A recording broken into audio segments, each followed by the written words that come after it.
Hey guys, Sandy here. Welcome back to my channel. May the 4th be with you.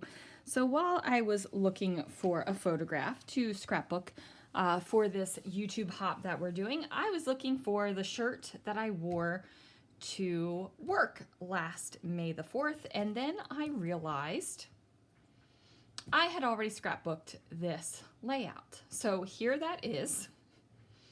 It even says May the 4th be with you. So I had to scratch this and go for a different Star Wars themed layout. So here it is. And you might be looking at this and you might be going, Sandy, that's weird.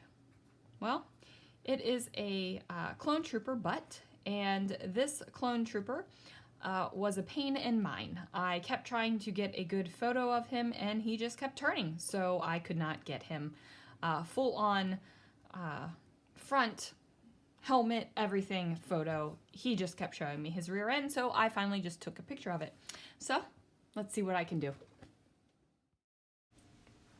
Alright guys, so I am starting out with this solar system paper from Carta Bella.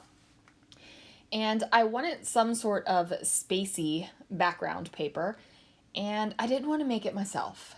As much as I love making galaxy backgrounds and doing all the fun things, I just didn't want to this time. I wanted to just use some paper and not really work with anything else. So I'm going to go ahead and cover up the thing that says solar system, because it is a very scientific based paper. It's true. It mentions the planets. It has facts about outer space. And, you know, we're talking about Star Wars, and that's Fantasyland, guys. So, I mean, if it had, you know, things from Coruscant and Naboo and all that, then I probably would have left it. But, yeah, no, not doing that. So I have this star paper that I have used on a previous layout. And I just go ahead and trim that down so that my photo has a little place to rest. Now, normally you want your, you know, most times you want your photograph, your subject looking in to the page. And this guy is, but the way the photograph is framed, I have all this blank space on the left of the photograph. And I'm struggling with this, and I'm thinking I need to move the photograph over. However, I can't move the photograph over because I want to use like the space rings as part of the photograph and it kind of radiating out from it. So if I put the photo on the right-hand side of the page, where I could, you know, embellish and cover up that left part of the photo a little bit, it's gonna be funky. And you know, sometimes funky is a good thing, but in this case, I didn't want a funky layout. My title's already going to be funky because I'm using the word butt in it, so there we go. I'm looking for a washi tape or something that I can kind of bridge the gap between the striped paper and the space paper. Not that it doesn't look fine the way it is, but I just need a little something. Now, I really wanted to use this silver washi tape, but it was a little bit too big and a little bit too bold for what I wanted to do. I just wanted a little bit of sparkle, just a little bit. So I eventually settled down on this mirror silver washi tape, and I end up not spanning the gap between the two papers. I end up running the washi tape directly on top of the striped paper so that the lines and the edges match up. But that way I don't have to deal with the line in the middle of the washi tape.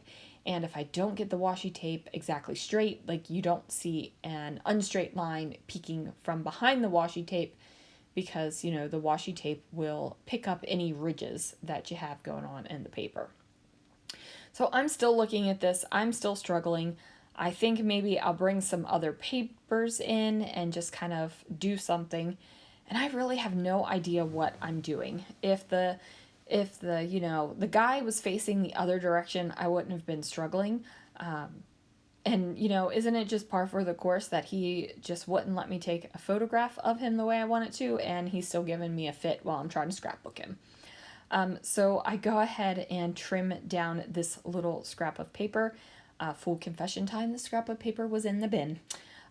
So I pulled it out, and then I went ahead and glued some of these chipboard stars on up there.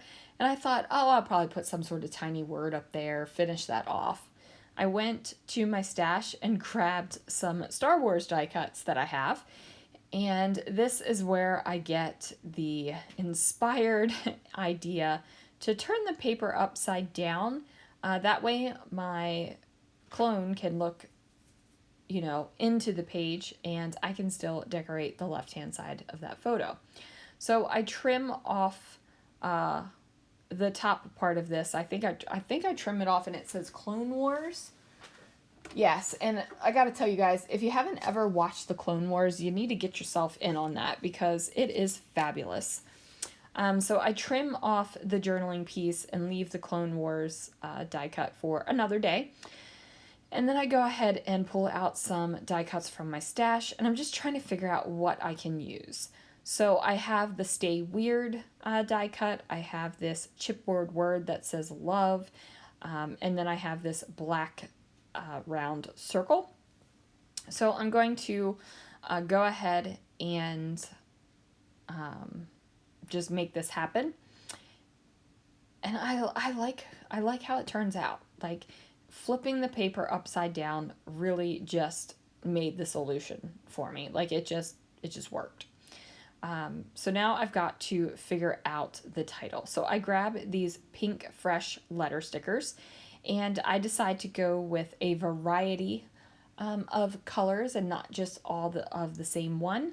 And there are some layouts that I feel lend themselves a little bit better to doing that than others. And Disney ones are ones that I feel just lend itself to the multicolored letters, just because, it's a little whimsical, it's a little fun, it's even a little bit magical. So now I'm just trying to figure out how to get this together, and look at that. It's meant to be that love chipboard word nestles against the top of the letters in the word clone so beautifully. And then I got to figure out what I'm going to use for the word but. I eventually go for these small little guys in white and spell out but, B-U-T-T. There we go. The U was giving me a little bit of a fit. It kept wanting to kind of curve on into itself. And I'm like, no, stand tall and stand proud. Like, come on now. So I finally get that situated, which, takes a good moment. And of course I'm pressing it down because I don't want them to fall off. And then I have these little letter stickers right here. And instead of using the letter stickers to spell out the word love, I just cut the word love out of one of the phrases that says the story of our lives. Because I figure I could use story of our lives by itself. It doesn't need the word the in front of it.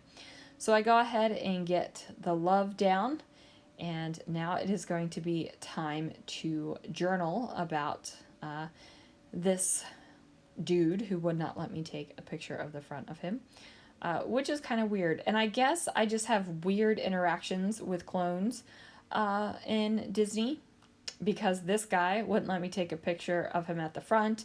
And then when Lana and I were in Disneyland, we had such an interaction. I just enjoyed it so much, and we were living in the moment so much, I completely forgot to take a picture, and it would have been freaking awesome.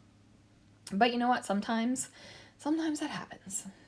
So now I'm looking at this and I'm thinking it needs something. Like, there's a lot going on.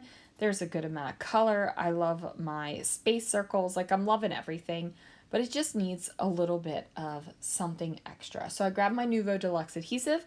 I also grab my silver sparkle sequins from Brutus Monroe, and I mess around with this way too long. I just felt like I needed something up here at the top, but I really didn't know what to put up there. So I just did a piece of paper that matches that scrap there that's at the bottom. And then I'm going to dot around the glue and use my Crystal Katana tool to go ahead and get those sequins down. Now, crystal katana.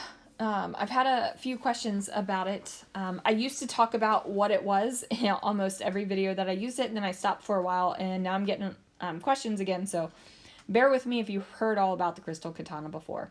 It's a really cool tool. You can use it to pick up jewels, sequins, rhinestones, all that fun stuff.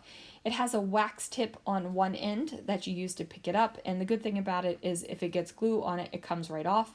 And then it has a blunt tip on the other side so you can use it to position your sequins and bits. So there it is, you guys. Thank you so much for joining me. Make sure you click on the links down below. That way you can hop along and celebrate May the 4th with all of the scrappy YouTubers and Instagrammers that are playing. And I will see you guys again real soon for another video.